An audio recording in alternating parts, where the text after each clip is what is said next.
Hi everyone, this is a course of translation from English into Arabic, and in today's lecture, I'm gonna talk to you about punctuation marks and translation, and more specifically about the hyphen, the colon, and I'll talk about the comma partially. And firstly, I want to tell you that you've done a great job in the first semester. The translations that you were sending were extremely good, but I've noticed that you have a difficulty in translating or in dealing with punctuation marks. Most of the time, you're taking the English punctuation and you put it as it is in your translated Arabic text, which is something not good actually, because Arabic is a different language and it has its own norms of punctuating that must be respected and must be followed. So in this video I'll try to help you out a little bit to overcome this issue.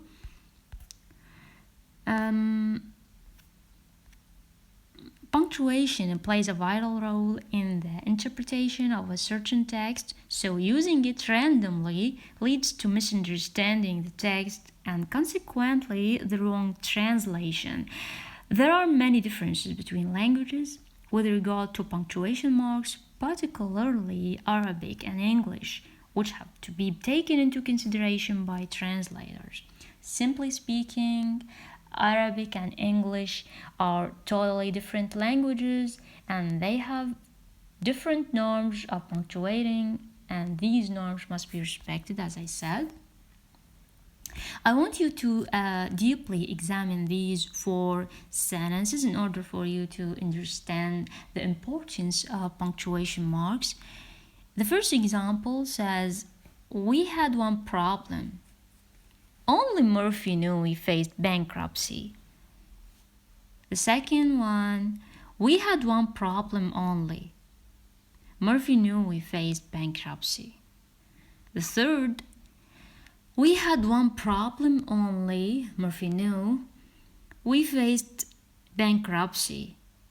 The fourth, "We had one problem only. Murphy knew we faced bankruptcy." The underlined text is the problem, okay? The underlined text is the problem. I don't know if you noticed, even the rhythm of reading these sentences is different depending on their punctuation. So punctuation is really important. It determines the meaning of sentences, their rhythm if you are reading them.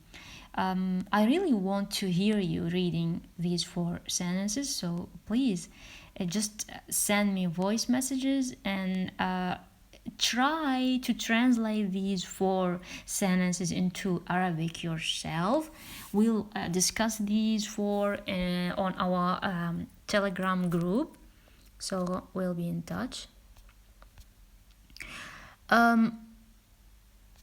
I'm starting with the colons. The colon is the two dots here. Often introduces an explanation or a series of examples, usually in a list of entry fields. For example, name. So when you try to write information about yourself or someone, you write name and then you put a colon. Also, if you want to add explanation about something that previously said, you put a comma and you put a colon and you put your explanation. Just examine this sentence here. Luckily, the Supreme Court gave its ruling just in time. The candidate is acquitted and he can run for the mayor's election. Well, the Supreme Court is the higher court, and ruling here means decision, and also you have acquitted is innocent, means innocent. So in translation, the colon may either be retained or replaced by a semantically equivalent phrase, ألا وهو. So you have two options. or maybe 3, you can either keep the colon, okay, or you can replace it with a semantically equivalent phrase like ألا وهو, والذي هو in a different sentence maybe, والتي هي in a different sentence, ألا وهي, ألا وهو, okay, or حيث نص على, حيث نص على in this sentence. So here's our sentence, our English one, and it's translated into ولحسن الحظ فقد أصدرت المحكمة العليا حكمها في الوقت المناسب ألا وهو تبرئة المرشح وتمكنه من التقدم لانتخابات العمدة.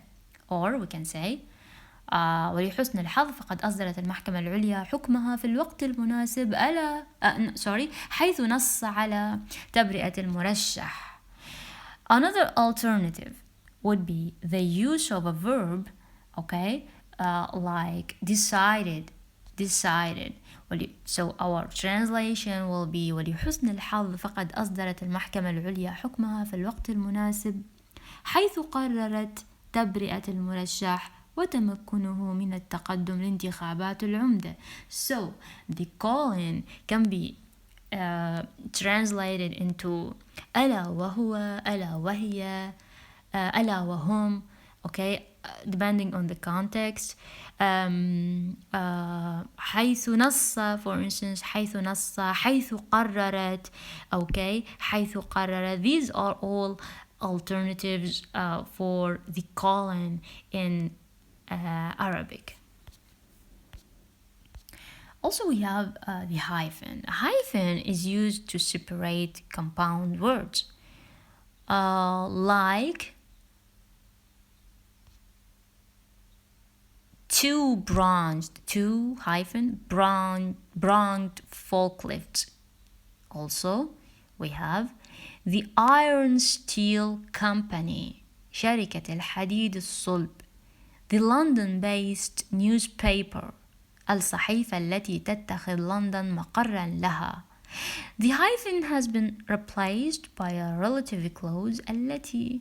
See, التي. So in Arabic we don't have hyphen, we don't use it, we don't put it, we ignore it. Deep-rooted customs, we have تقاليد متأصلة. So deep-rooted was translated into متأصلة. The compound adjectives has been replaced by a single word. Mother-daughter relationship, علاقة الأم بابنتها. The hyphen has been replaced by a preposition be. So in Arabic we don't use a hyphen, we just ignore it in these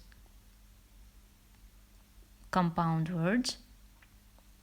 We have many hyphenated words in English.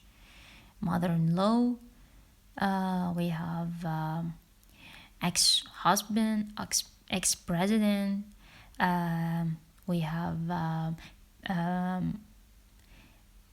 for instance cooperations, we have pre-intermediate, we have many hyphenated words, and all these words are translated into Arabic without a hyphen. In Arabic we don't use a hyphen. Commas, or as with all punctuation, the most important reason to replace a comma is to clarify the meaning of the sentence. There is a word of difference between sentences with and without commas. Ahmed tipped Hani because he appreciated good service. Example 2. Ahmed tipped Hani because he appreciated good service. These are two identical sentences on the level of wording, but these are completely different on the level of meaning, and their difference came due to their punctuation marks.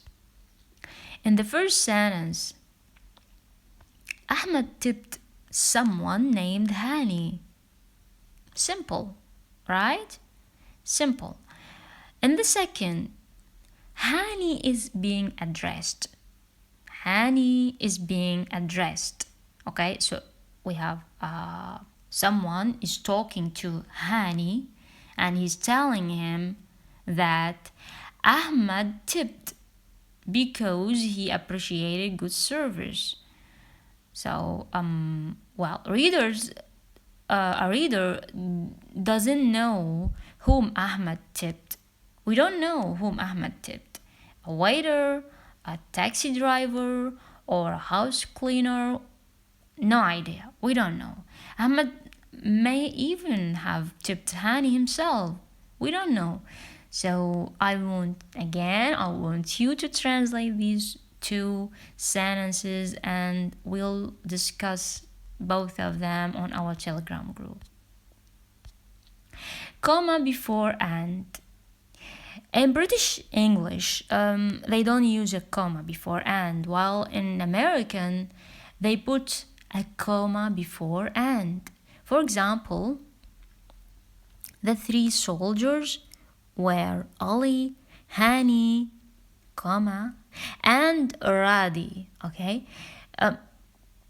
well, this is an American English. We know this is an American English because of the comma before and. Let us examine this. Okay, the writer should put a comma in the following position. So we don't need a comma before and, but it happened in American English. It happened, but sometimes we must put a comma. Okay, we must put a comma, just like this example. My favorite opera composers are Verdi, Puccini, Mozart, and Gilbert and Sullivan. See, we have a comma before and here. This is the comma I'm talking about, and this is the and. Okay. The Arabic translation will be أفضل مؤلفي الأوبرا من وجهة نظري هم فيردي وبوتشيني وموزارت وكل من جيلبرت وسوليفان. Here, the comma before and shows clearly that Gilbert and Sullivan worked together. They were some kind of band or something, but they worked together. They were together. If the writer omits the comma, the result might be confusing. My favorite opera composers are Verdi, Puccini, Mozart, and Gilbert and Sullivan. Here, the reader might possibly take Mozart and Gilbert as the pair who worked together. The extra comma removed the problem, so the rule is clear. Put a listing comma before and or only if this is necessary to make the meaning clear. So if you have to put a comma in order to make the meaning clear, just put it there. Otherwise, you can drop it. Okay. The comma usually separates coordinate sentences, clauses, phrases, or items in a series. If you have no idea about coordinate sentences, these sentences that are separate with coordinate expressions like for, and, nor, but, or, yet, and also we have so. These are mainly independent clauses that are linked together with one of these coordinate expressions.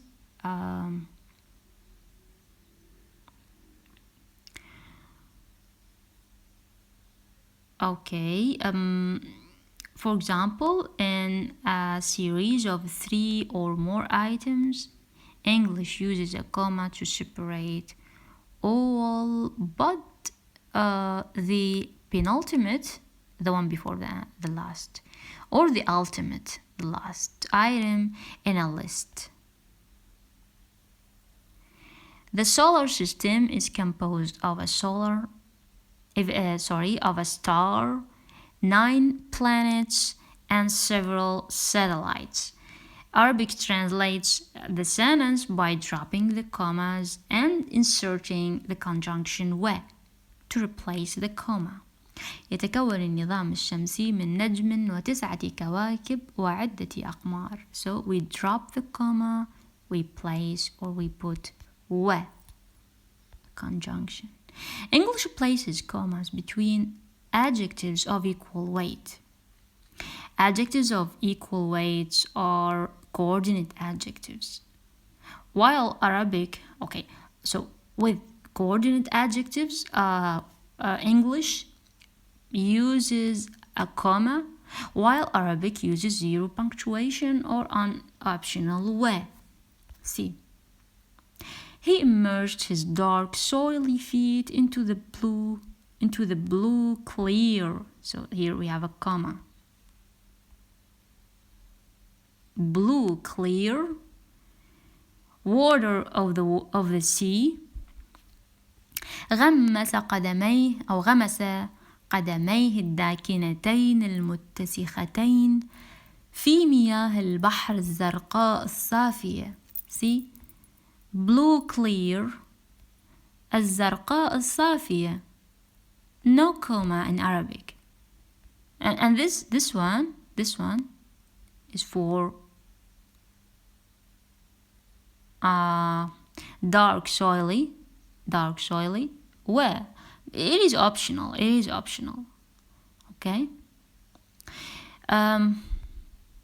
Moreover, if you don't have an idea about what is meant by equal weight adjectives or coordinate adjectives, mainly we have 2 kinds of adjectives. We have coordinate adjectives, and we have cumulative adjectives. The coordinate adjectives are separated with commas, and I can easily say, I can replace these 2. I can say he immersed his dark soily feet into the blue clear, or I can say the clear blue water.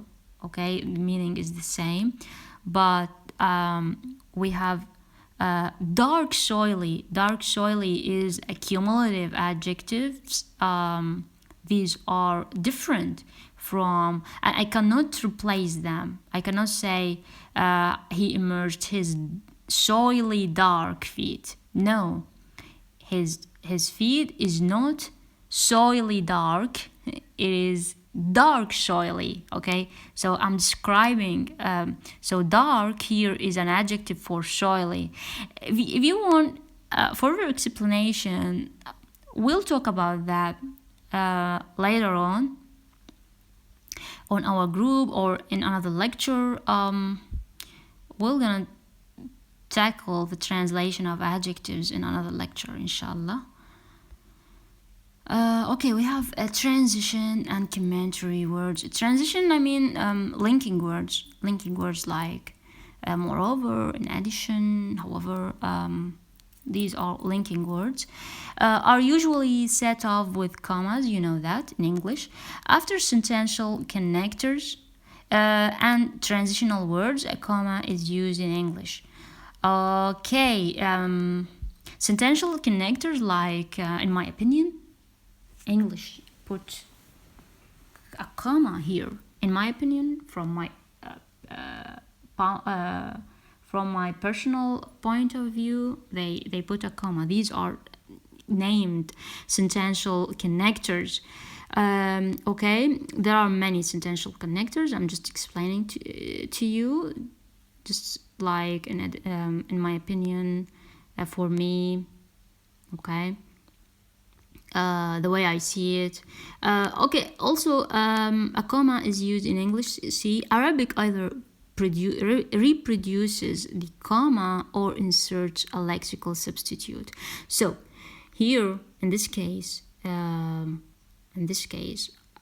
Arabic translate these as. Let me just show you. It will be easier. However, comma here, this is a connector. This is a transition word. However is transition word or connector word, same meaning. The arbitrator disqualified all audit reports submitted after the deadline. على أي حال فقد فند. So على أي حال, and then we have a comma. So we can keep it here in this case. We can keep it, or إلا أن, this is another choice. إلا أن المحكم فند. فند means, do you know what does it mean? It means proves or proved that something is wrong. فند in Arabic. Okay. The above example illustrates that Arabic may resort to lexical substitutes that carry a built-in non-visual punctuational functions that indicates pauses and intonational patterns.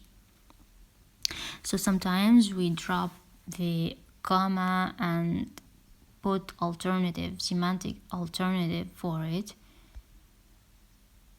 Sometimes the comma is ignored without any substitute. Okay, sometimes it is ignored, just ignored, no substitution for it. However, like in this example, however, man has always ventured to achieve his dream of flying to the moon. لكن الإنسان كان دائما ما يغامر ليحقق حلمه في الطيران إلى القمر. See, no alternative for the comma here. As a result, she intends to apply for a job that suits her credentials. ونتيجة لذلك فإنها تود التقدم لوظيفة تناسب مؤهلاتها. So no comma. In Arabic we just drop it. We can drop it here. When a transition or a commentary word occurs in the middle of a sentence, the Arabic translation may reorder the structure of it. For example, the jury will no doubt pass their verdict before the recess. بلا شك, see, we place it at the beginning. بلا شك سيصدر المحلفون حكمهم قبل العطلة. For matter of coherence, of course, the Arabic translation from it, they put it in the front. From it, the transition word, no doubt, followed by a comma here. So as you can see, we put it in the beginning and we put a comma after it for reasons of coherence. So sometimes we drop the comma, sometimes we can keep it. Okay, this is I'll try to talk about the other places, the other usage of the comma and the right way to deal with it, to translate it into Arabic. I hope that was clear and helpful. Feel free to write any question you have on our Telegram group. Thank you for listening and have a nice day.